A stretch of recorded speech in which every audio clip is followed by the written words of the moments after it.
Stone, sandstone, and story in a narrow sandstone cleft on the central coast of New South Wales. Approximately 70 kilometres north of Sydney, there exists one of Australia's most persistent archaeological controversies. Known commonly as the Gosford Glyphs or the Carryong hieroglyphs, this cluster of carved symbols has inspired decades of speculation. Ancient Egyptians in Australia, lost voyages, secret expeditions, forgotten histories. Yet, as with many archaeological mysteries, the most compelling question is not what people wish the site to be, but what the evidence demonstrates it actually is.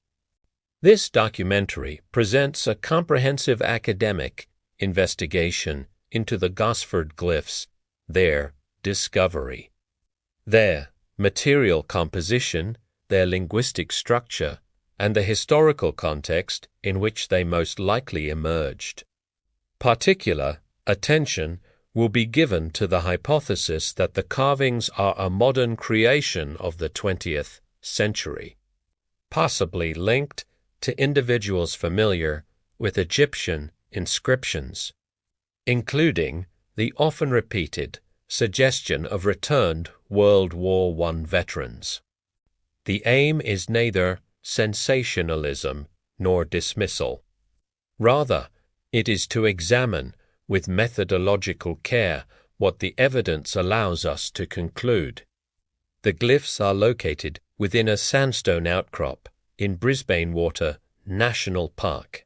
The carvings occupy two facing rock walls in a narrow passageway extending approximately 15 meters in length.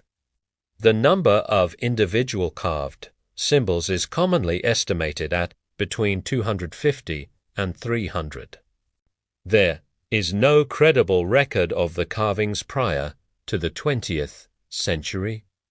Despite claims of earlier discovery, no colonial survey notes, no 19th century explorer journals, and no indigenous site documentation describe hieroglyphic carvings at this location. The earliest reliable references appear in the late 20th century, with increasing attention in the 1970s and 1980s as photographs began circulating among amateur archaeologists and enthusiasts. The absence of verifiable documentation prior to this period is a crucial starting point. Archaeological sites of genuine antiquity almost always generate a traceable record in surveys, land reports, local accounts, or early photography. The Gosford glyphs emerge, instead, within the era of modern bushwalking, amateur Egyptology, and increasing public fascination with ancient mysteries.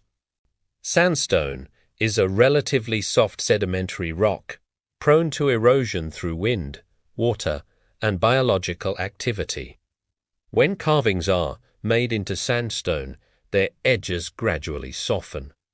Over long periods, surface patination and lichen growth typically obscure fresh tool marks.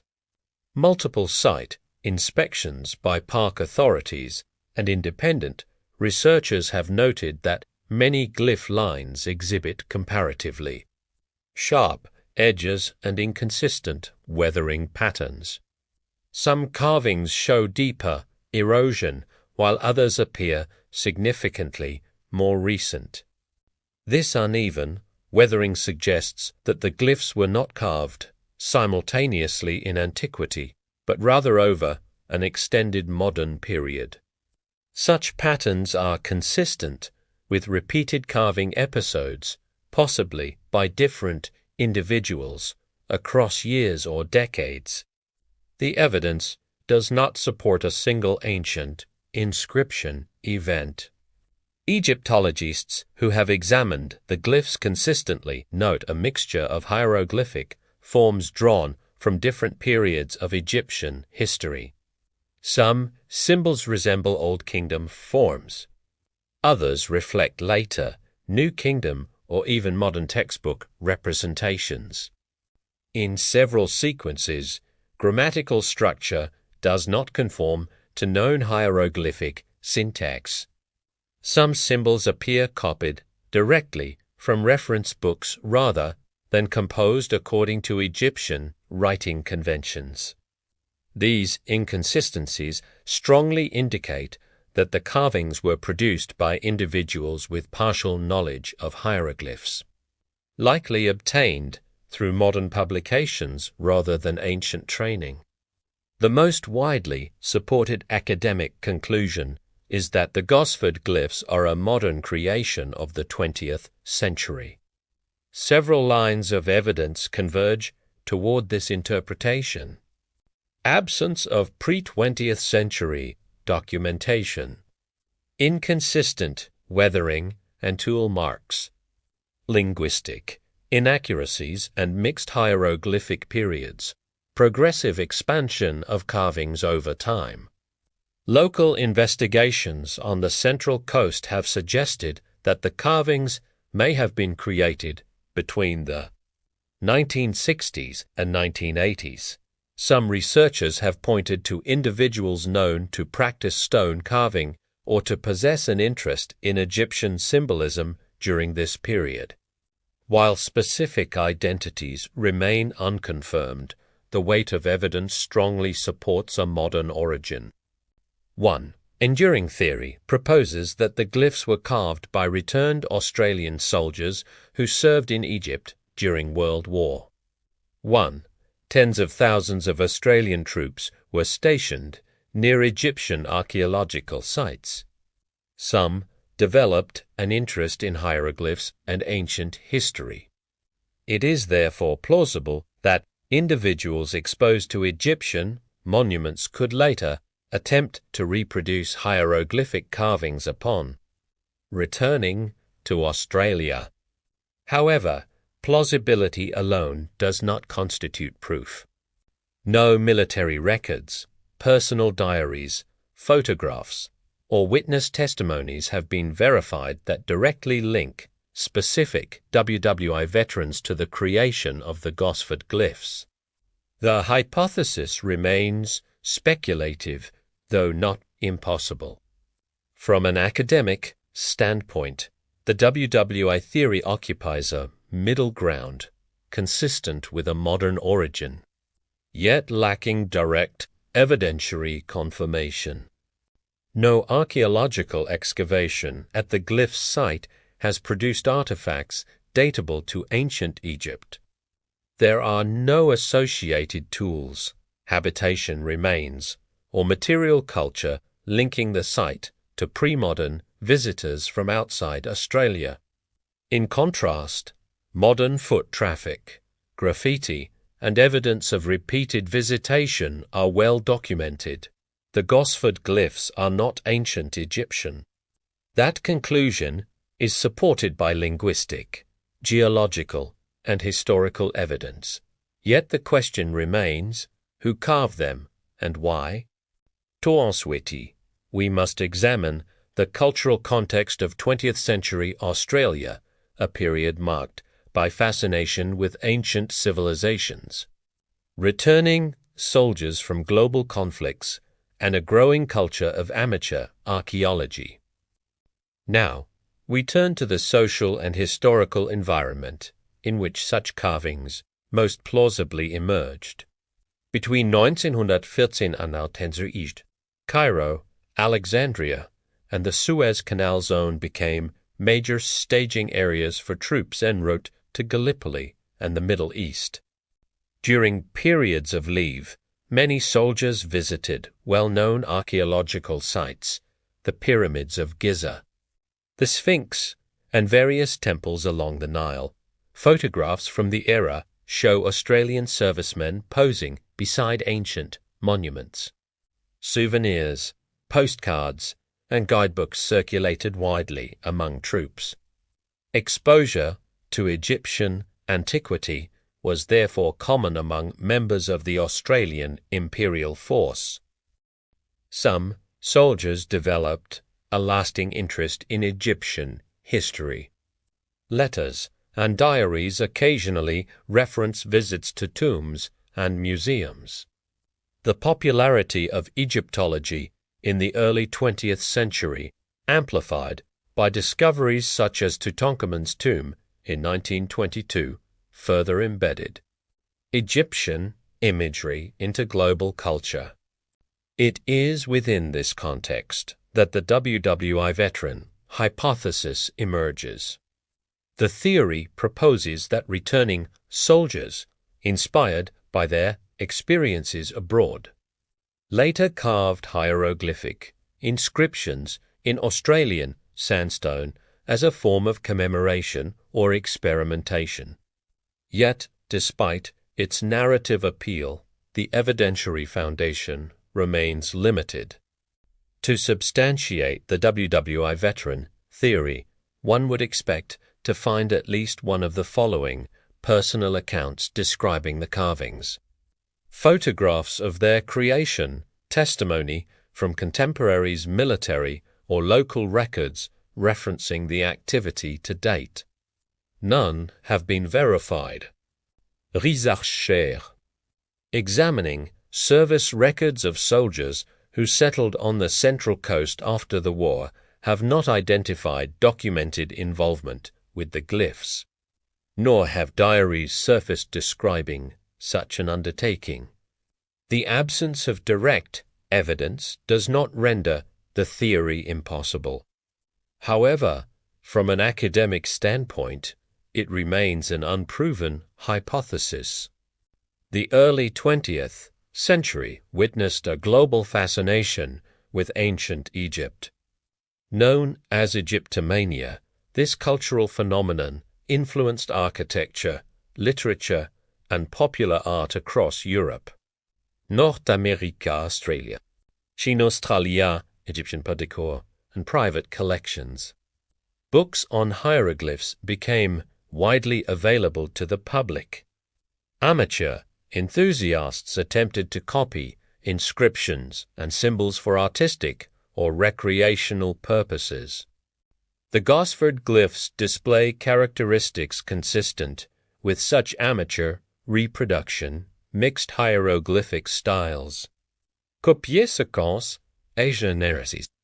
These features align more closely with modern hobbyist activity than with trained ancient scribes. Examination of the carved lines reveals variations in depth and technique. Some incisions are narrow and precise, while others are broader and uneven. This suggests the use of multiple tools or repeated carving sessions. Modern chisels and metal implements produce marks distinct from those created by ancient copper or stone tools. Although detailed forensic analysis of every glyph has not been conducted, available observations indicate compatibility with modern carving methods. Furthermore, certain glyphs intersect or overlay others, implying that the panel was expanded over time rather than executed in a single episode. If the carvings were ancient, one would expect uniform weathering across all glyphs.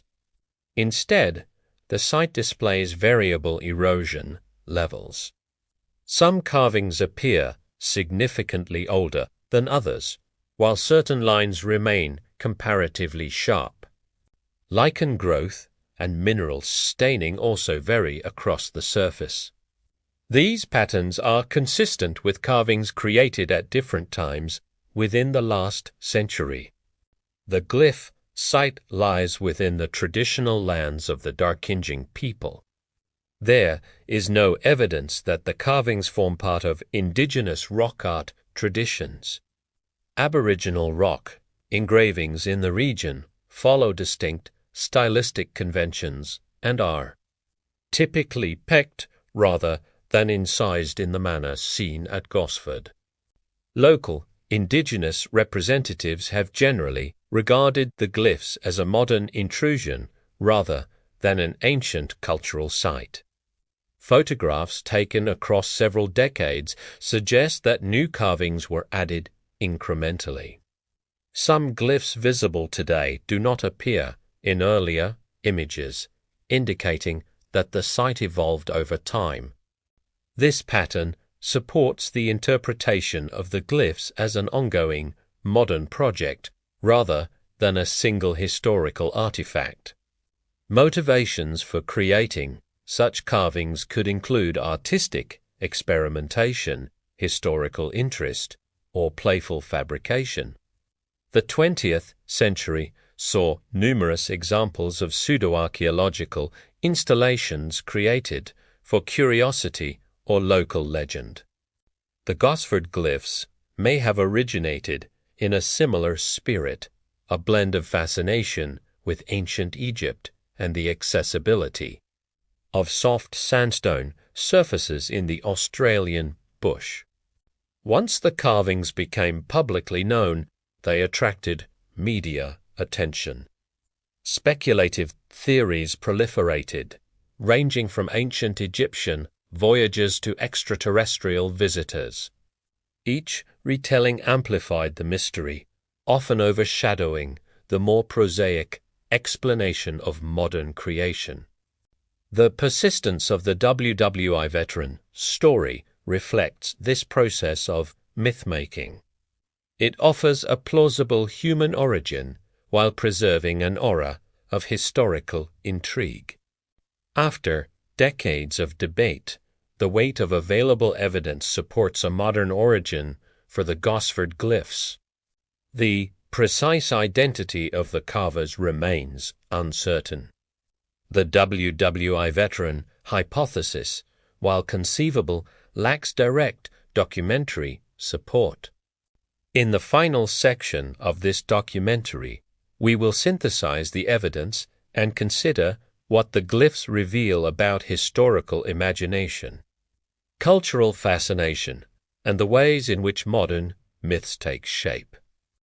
Across linguistic, geological, historical, and archaeological lines of inquiry, the Gosford glyphs present a consistent pattern. They are certainly a modern creation. No verified record places the carvings at the site prior to the 20th century. Their stylistic inconsistencies align with modern reproductions of hieroglyphs rather than authentic ancient inscriptions. Tool marks and weathering patterns indicate multiple carving episodes over time. No associated artifacts link the site to ancient Egypt or any pre-modern external culture. Within academic archaeology, conclusions must rest upon converging evidence. In this case, the convergence is clear. The glyphs do not originate from ancient Egypt. The hypothesis that returning Australian soldiers carved the glyphs remains one of the more plausible modern explanations. Australian troops stationed in Egypt during World War I encountered hieroglyphic monuments and developed familiarity with Egyptian imagery. Some returned home with souvenirs and an enduring fascination with the ancient world. It is conceivable that individuals inspired by these experiences experimented with carving hieroglyphs in local sandstone. The availability of tools, the relative softness of the rock, and the isolation of bushland locations would have made such an undertaking feasible. Yet, plausibility is not proof. No primary document, photograph, or testimony directly links identified WWI veterans to the creation of the Gosford glyphs. Without such evidence, the theory remains a credible but unverified scenario within a broader, modern creation framework. The endurance of the Gosford glyphs mystery illustrates how cultural memory operates. Ancient Egypt occupies a powerful place in global imagination. Its symbols carry an aura of antiquity, mystery, and authority. When such symbols appear unexpectedly in distant landscapes, they invite extraordinary interpretations. Over time, speculation can harden into belief. Stories circulate, evolve, and acquire detail. The WWI veteran narrative, while lacking direct evidence, offers a bridge between mundane, modern carving and romantic historical connection. It allows the site to remain intriguing without invoking ancient transoceanic voyages. Archaeology depends upon context, evidence, and methodological rigor. Sites must be evaluated according to material data rather than narrative appeal. In the case of the Gosford Glyphs, the absence of ancient context is decisive. Recognizing the glyphs as a modern creation does not diminish their cultural interest. On the contrary, they represent an example of 20th century myth-making. Artistic experimentation and the global reach of Egyptological fascination.